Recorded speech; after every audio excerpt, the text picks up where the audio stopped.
aujourd'hui, mon invité est Gael Fraiteur. Comment ça va? Très bien. Let's do this in English, okay? I think it would be better. Okay. You're from Belgium, but you live in where? I am from Belgium and I live in Czech Republic. Okay. In the surrounding of Prague. And there you're building some cool stuff in the Czech Republic.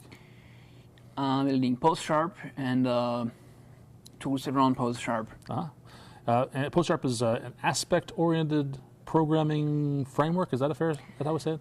Exactly. So PostSharp is a kind of compiler extension. It can do many things, but the main thing currently it makes is aspect-oriented programming, which is basically being a compiler extension. It's able to extend object-oriented programming into aspect-oriented programming, and so it's able to bring a solution to problems that are badly handled by mere and plain C# or object-oriented programming. Let's take a step back then. What is aspect-oriented programming, and what problem is it trying to solve? So aspect-oriented programming tries to solve problems like tracing, transaction handling, security, multi-threading. So it doesn't solve these problems. It offers a framework and concepts that allows you to build a solution to these problems.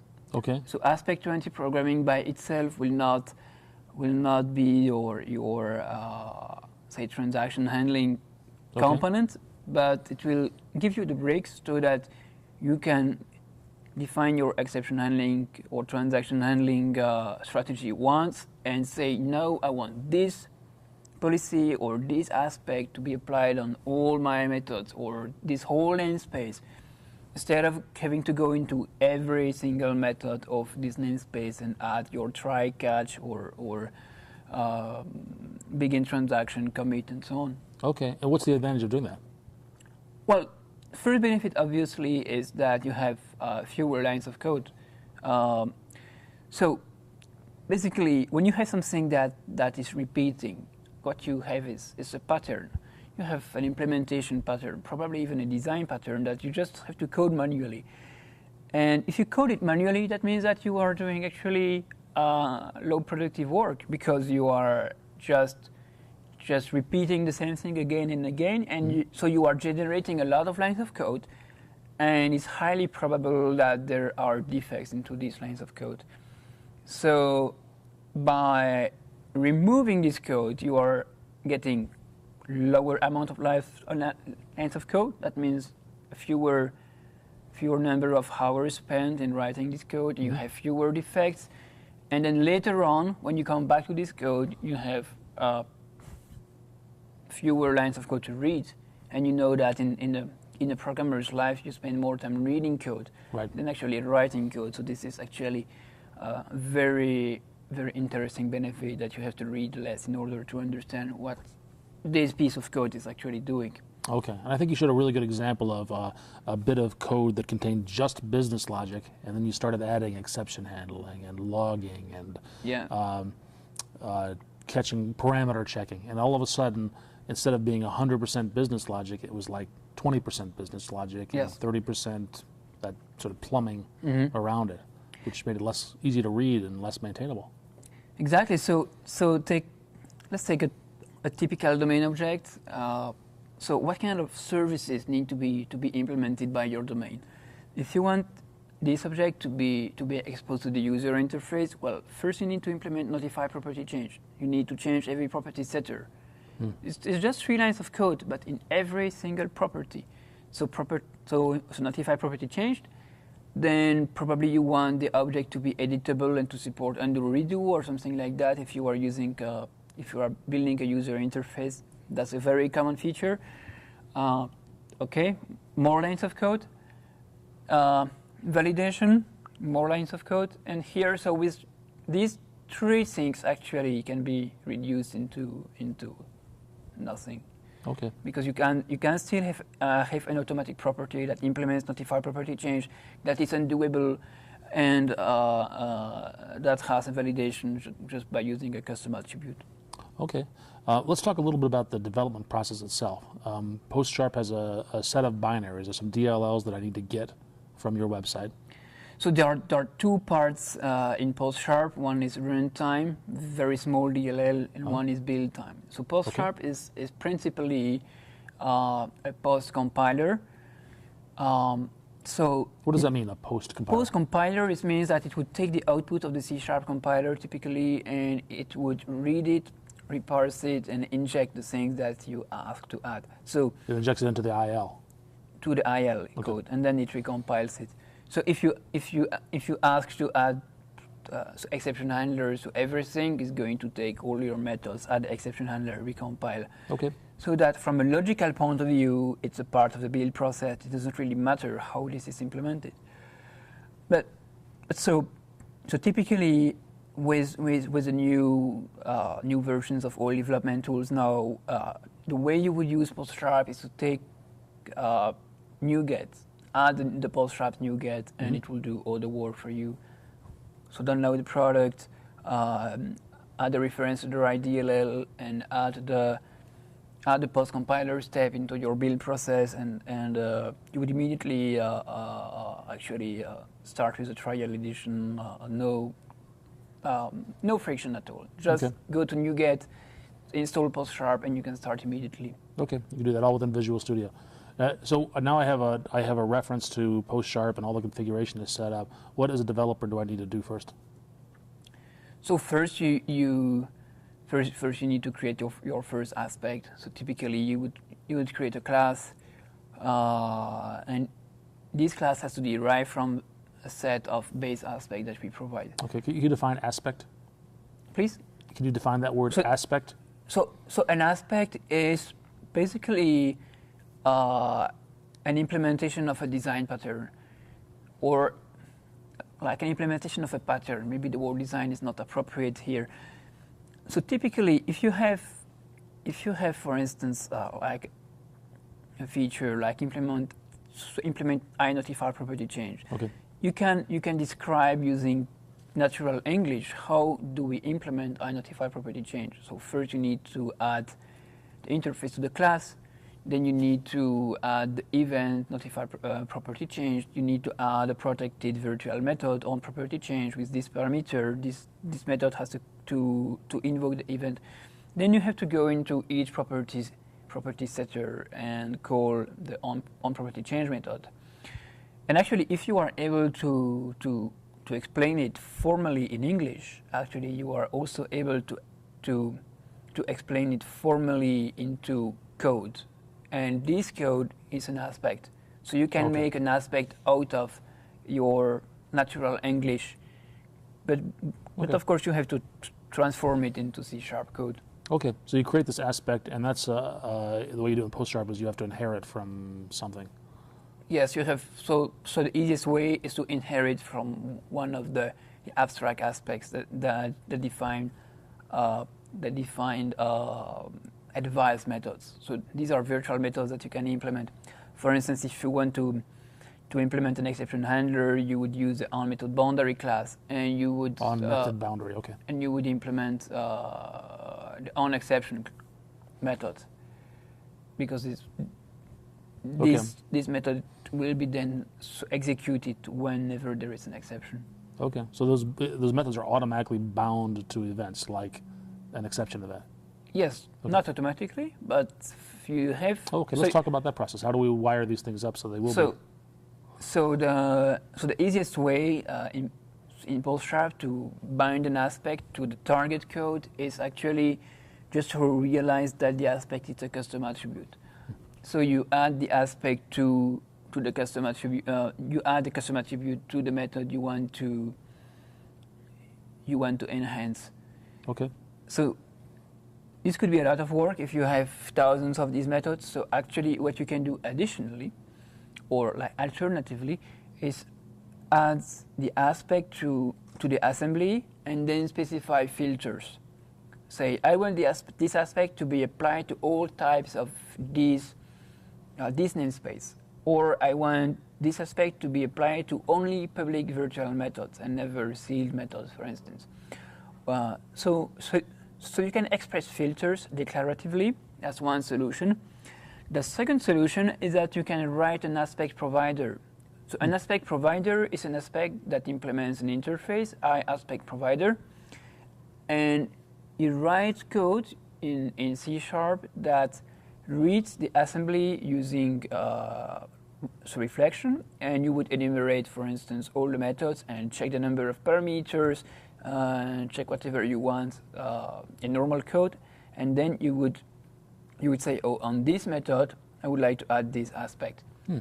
And so instead of expressing declaratively which are the targets of the aspect, you would compute this using actually a link expression, for instance, or like a link query, or whatever code. When that provider gets executed at runtime? No, at build time, inside the compiler, inside Post#. And this is the most powerful way to apply aspects or to apply parts of aspects. Because then you could apply it across multiple assemblies. Well, Post# always works at the level of a single assembly because you always build a single assembly at a time. But if you provide aspects dynamically using the aspect provider, you can express more complex conditions than just by regular expressions or naming conventions. Mm-hmm. For instance, you could select. You could add an aspect to all public methods that additionally have a parameter of type datetime. So it really doesn't make sense to do that, but you could make this query using reflection and link or just by a for loop. Tell me about the debugging experience. You've got these attributes that are decorating your application or your methods and your classes and entire assembly. Do I still step into those when I'm debugging my code? So when you are debugging your code, and if you use F11, step into, then indeed you get into the aspect. So even though there's not an explicit line of code calling that aspect in my code. So actually, there is an interesting, the opening bracket in any methods is a point where you can put a breakpoint in the opening bracket, even if it is not mapped to any instruction anyway. And so if you put a breakpoint there and you do step into, then you get into the aspect that has been applied there, and then it depends on the kind of aspect that you applied. Some of the aspects actually are called from the method. Some other aspects actually call the method that has been intercepted. So the debugging experience actually depend on the type of aspect that you apply this. So the debugging experience is not broken. You don't get in the middle of nowhere with a debugger, and you don't get meaningless messages. In case you get annoyed by getting into the aspect, for instance, you have an aspect that is absolutely ubiquitous, for instance, performance tracing. So you can use a standard .NET custom attributes to control the behavior of the debugger. And these custom attributes are absolutely not Post# specific. They are present in the namespace system.diagnostics. For instance, you could have debugger hidden, debugger step through, debugger non-user code that would influence the way that the debugger displays or steps into the code. Interesting. I wasn't aware of those. So actually, like the debugging experience is not only it works, but it is configurable, and there is absolutely nothing surprising about that. Okay. That's a lot of information. Where can people find out more and get started using this product? So the best way to get started is to go to our website. So www.sharpcrafters.com, or just search for Post# on the search engine. Then there is a lot of documentation, tutorials, code examples. We have Dimecast from Matt Gross. From Matt Gross, exactly. Someone of your community. He's been on my show. Yes. So we have recordings. We have tutorials from Dustin David, who is in South California. We have other screencasts from Marcus King. We have training on Pluralsight from Donald Belcham, not too far from him, from here, Edmonton. Do you consider it is far? It's pretty far. Yeah. It is pretty far. Well, compared when you come from Europe, then it's a smaller step. It's closer than Europe. Yes. So, so there are courses on Pluralsight, and the good news is that if you ask for it, you get it free. So as a PostSharp user, or just if you are interested in PostSharp, you get. If I ask whom? You have to fill a form on our website. On your website, okay. And so go to sharpcrafters.com, and there's a form there to get the free Pluralsight course. I don't remember exactly the location of that I'll form. find it. We'll put a link to it. But then you send us a request, and if it doesn't look suspect, we give you a code that creates a subscription, and you can have the AOP course for free during 1 month, I suppose. Most of my viewers are very sincere. So actually, there are many resources. So tutorials, screencasts, code examples, Pluralsight, recording of the talk that I made today. The user group.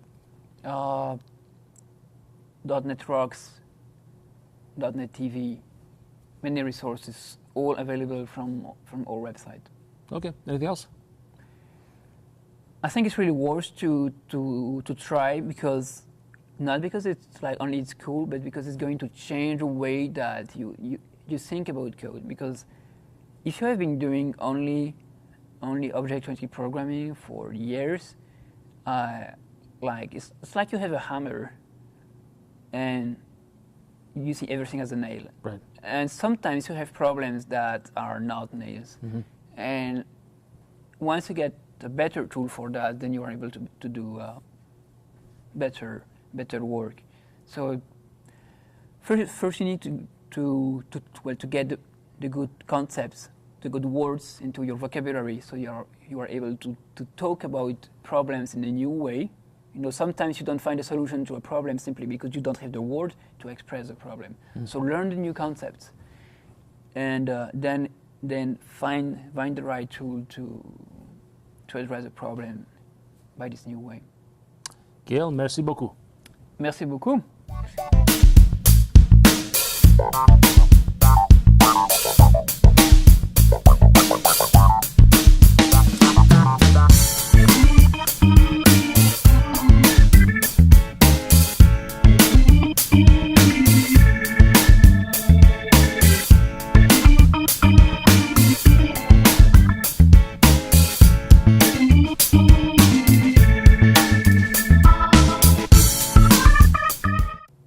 Having been an expat for years, I know that if I have to make friends and I'm not in my home country, I cannot speak about politics, I cannot speak about religion, I have to talk about technology.